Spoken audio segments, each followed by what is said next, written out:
Sanjay sir को लग रहा था कि मैं प्राउड हूं, ये प्राउड है।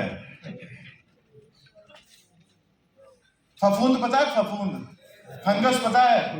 हर खेती में आती है। क्यों आती है? मन बनता है इसलिए आती है? नहीं। जब हवा में नमी बनती है ना, बारिश के दिनों में जब हवा में नमी बनती है, ह्यूमिडिटी जब बढ़ जाती है, जिसे इंग्लिश में ह्यूमिडिटी कहा जाता है, हवा में जब नमी बनती है तब फंगस का अटैक आपकी क्रॉप के ऊपर में होता है। और ऐसे 800 फैमिली की फंगस आती है। जिनर 89 एग्रोनॉमिस्ट 89 जिनर के 800 फैमिली की 5000 डिसीजेस। ये 5000 डिसीजेस को अलग अलग खत्म करने के लिए लगभग 1000 तक के मॉलिक्यूल मार्केट में अवेलेबल है, जिसे बोला जाता है कोई सिस्टमिक होता है, कोई कॉन्टैक्ट होता है। हमारा तो एक ही है, ये मैं प्राउड। चाहे वो जमीन से फफूंद आ रही है, जड़ों के ऊपर में फफूंद फैल रही है, ऊपर आ रही है, जब भी बारिश के दिनों में हवा में नमी बनती है, उस समय फंगस आने से पहले अगर आपने छिड़काव कर लिया तो फंगस नहीं आएगी। अगर आपने फंगस आने के बाद, फफूंद आने के बाद में, डिसीजेस आने के बाद में अगर आपने छिड़काव कर लिया तो ये क्यूरेटिव का भी काम करता है। ये प्रिवेंटिव भी है, ये क्यूरेटिव भी है। 1 लीटर पानी में 2 ml का छिड़काव करना है। अब आपको बताता हूं, गन्ने की खेती कौन करता है? फिर से हाथ खड़े करिए तो प्लीज। कभी कभी बीच में हाथ खड़ा करो तो नींद भी नहीं आती। क्यों भाई साहब? आप तो बिना बोले ही हाथ ऊपर कर दिया करो, नींद चली जाएगी। गन्ने की खेती में जब आप गन्ना लगवाते हैं तो गन्ना काट के लगवाते हैं ना? लगवाते हैं, काट के। गन्ना काटते हैं फिर लगवाते हैं, और जहां से गांठ पड़ी है वहां से फिर आंखों से जर्मिनेशन होता है। यही होता है। आलू की खेती कोई करता है? कुछ लोग आलू की खेती करते हैं। कैसे करते हैं सर? भाई साहब, काटते हैं आलू को और फिर लगवाते हैं जमीन में। जब भी आप गन्ना, आलू या फिर जब भी जड़े आप जमीन में लगवाते हैं, बीज जब आप जमीन में डालते हैं, जमीन में बीज जब पानी के संपर्क में आता है, फूल जाता है बीज, उसमें प्रोटीन का परसेंटेज बढ़ जाता है, स्टार्च और कार्बोहाइड्रेट बढ़ जाता है, और फिर वो फूला हुआ जो बीज है या फिर आपकी जड़ें है जो आपने रोपाई की है, या फिर आप जो आलू काट के डाला है, या फिर आपने गन्ना जो काट के डाला है, फंगस जमीन में आपने ये जो फंगस मिलती है, इसे तो आलू पराठा दे दिया आपने। कभी आपने देखा है कि आलू काट के अब आधा आलू आप जमीन घर पे रखिए, किचन में कहीं पर रख दीजिए, दूसरे दिन आलू काला पड़ जाता है। ये फंगस चढ़ती है, हर जगह पे फंगस होती है। हमारे शरीर में फंगस है, हमारी आंखों में फंगस है, हमारे पूरे शरीर में फंगस है, सॉइल में फंगस है, हवा में फंगस है, हर जगह फंगस होती है। बट फेवरेबल कंडीशन जब आती है तो ये फंगल डिसीजेस बन जाते हैं। जब आप आलू काट के जमीन में डालते हैं, उसके ऊपर भी फंगस अटैक करता है। गन्ना जब आप काट के जमीन में लगाते हैं, उस समय भी फंगस अटैक करता है। बीजों के ऊपर भी फंगस अटैक करता है। इसीलिए सीड ट्रीटमेंट करना बहुत जरूरी है। बीज उपचार जिसे हिंदी में बोला जाता है, उपचार करना बहुत जरूरी है। उसके लिए एक घोल बनवाइए। 1 लीटर पानी में 5 ml ग्रो मैजिक एडवांस डालोगे, 5 ग्राम, और उसके बाद 5 ml आप यमाई प्राउड डालोगे। उसके साथ यमाई स्प्रे प्लस अगर आपने डाल दिया तो उसमें आपके सब्जियों के जो आप रोपाई करने वाले हैं उसकी जड़ें आपने एक बार डुबो दीजिए, और उसके बाद में आप मुख्य खेत में लगा दीजिए, मेन खेत में आप लगा दीजिए।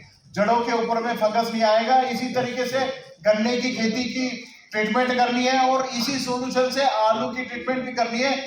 इसी तरीके से हर जो बीज आप जमीन में डाल रहे हैं उसका भी उपचार आपको इसी तरीके से करना है। ये इस तरीके से घोल का कॉम्बिनेशन एक बार बता देता हूं। क्या चीज? नोट कर लो अरविंद। अच्छा, फिर से बताओ। नोट कर लो। बता देता हूं। 1 लीटर पानी लेना है, उसमें 5 ग्राम ग्रो मैजिक एडवांस डालिए, 5 ग्राम।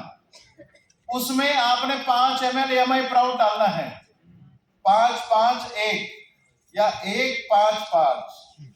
1 लीटर पानी, 5 gram Gro Magic Advance, 5 ml यमाई प्राउड।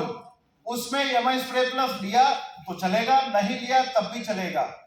ये 3 चीजों का अगर आपने घोल बना लिया, उस घोल में आपने जड़ें डुबोई, गन्ने को डुबोया, फिर खेत में लगवाया, आप यकीन मानिए जो रेड रॉड आता है ना, गन्ना काला गन्ना जो निकलता है, बीच में से काला निकलना गन्ना, लाल लाल भी निकल जाता है, रेड रॉड जिसे बोलते हैं, ये गन्ना नहीं होगा। एक भी गन्ना काला नहीं होगा आपका, एक भी गन्ना लाल नहीं होगा। लाल सड़न रोग सर, लाल सड़न रोग जिसे हिंदी में बोला जाता है, ये सड़न अगर रोकनी है तो ये ट्रीटमेंट आपको करनी होगी। या फिर कुछ लोग हरियाणा में हमने देखा है कि जिस नाली में वो लगवा रहे हैं, नाली तैयार करते हैं, उसमें फिर गन्ने डाल देते हैं, फिर उसके ऊपर में आप मट्टी चढ़ा देते हैं। तो जब आपने गन्ना लगा दिया, उसके ऊपर में छिड़काव कर लेते हैं, फिर गन्ने को मट्टी डाल के ना बुझा देते हैं, फिर पानी छोड़ देते हैं। इस तरीके से भी उपचार किया जा सकता है। उपचार करना बहुत जरूरी है। एमआई प्राउड वहां पर भी आप इस्तेमाल कर सकते हैं। अब कब लगेगा गन्ना यहाँ पर? कोई एक बताए? अक्टूबर में लगेगा। अक्टूबर में एमआई प्राउड चाहिए भाई साहब। अक्टूबर से फरवरी। ये तो आपका बचा ही नहीं, अब तो ये सबका ही। यही घोल बनाइए नर्सरी से। जैसे ही आपने पौधा निकाला, उसको 5 सेकंड के लिए डुबोया, या फिर पूरा गट्ठा आपने ले लिया और 5 सेकंड के लिए उस बनाना उस समय नहीं करना है। सीडलिंग देखिए, उस समय अगर आप करोगे तो छिलटे के ऊपर में, टेक्निकली मैं आपको बताता हूँ, ऊपर से छिलटे के ऊपर से ट्रीटमेंट अंदर जाएगा नहीं। तो जब अंकुरित होके जब बाहर आएगा, उसी समय उसे ट्रीटमेंट लगवानी जरूरी है।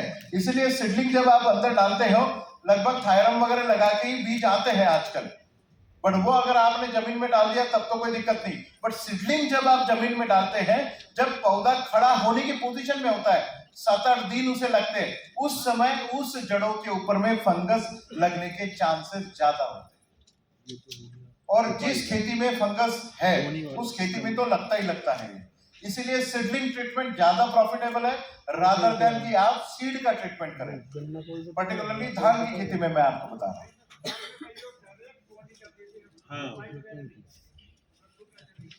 धान की खेती में आपको अगर वो डायरेक्टली डाल देते हैं, उसे अपलैंड पैडी बोलते हैं, लोलैंड पैडी नहीं, मतलब कीचड़ में नहीं, सीधा ही धान डाल देते हैं।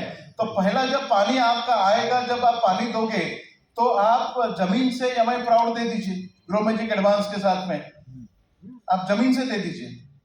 जड़ों का ट्रीटमेंट होना बहुत जरूरी है। बट सीड का ट्रीटमेंट करके मैं आपको बोल सकता था, बट उसका कोई फायदा होगा नहीं। जब तक जड़ें बाहर आएगी नहीं, उसके ऊपर में फायदा उसका होगा नहीं। इसीलिए मैं मना कर रहा हूँ।